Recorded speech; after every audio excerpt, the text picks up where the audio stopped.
May 1st is International Workers' Day. It's a day where trade unionists and the left traditionally march and protest. Occasionally you get anarchists trying to turn things violent.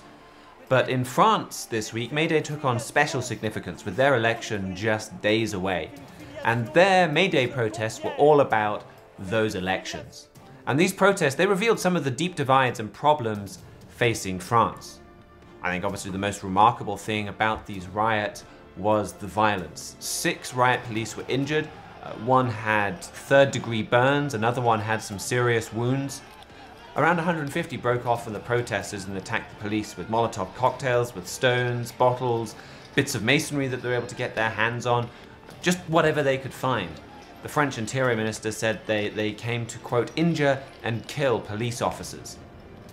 It's a sign of the growing anger in France. It's a sign of how much the city is on edge, but I also think it's a sign of just a lot of the discontent and potential for violence in France that's bubbling away below the surface. And we also get a glimpse of this every year on New Year's Day, where it's become traditional now almost for Muslims to go and burn cars. Just this year, for example, you had just under 1,000 cars burnt. That's a pretty typical number. And so in France you have Muslim violence there. We saw yesterday on May 1st far left violence. France is still under a state of emergency from its terrorist attacks, and you've got that terrorism, and then just that state of emergency itself is starting to get a lot of these minorities riled up against the police as police go into homes without a warrant, etc., and using these emergency powers. So the potential of violence is very much there under the surface, and we saw some of that break out in those protests.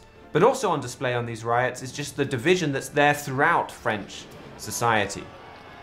The Guardian put it very well when they wrote, France's political, personal and social divisions were laid bare on the streets of Paris.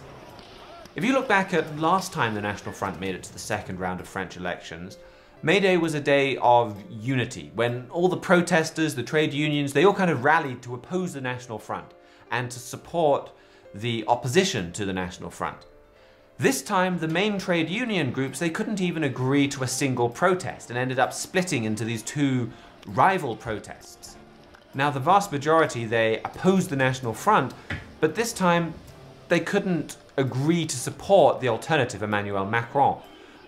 One banner read, "Neither plague nor cholera." And that's how many in the socialist left feel about their leaders right now. So the election, it shows a France deeply divided with major economic troubles, major problems with radical Islam, deep dissatisfaction with the status quo. So what's next for France? Well, right now we're working on a feature article on exactly that for the next print edition of the Trumpet magazine.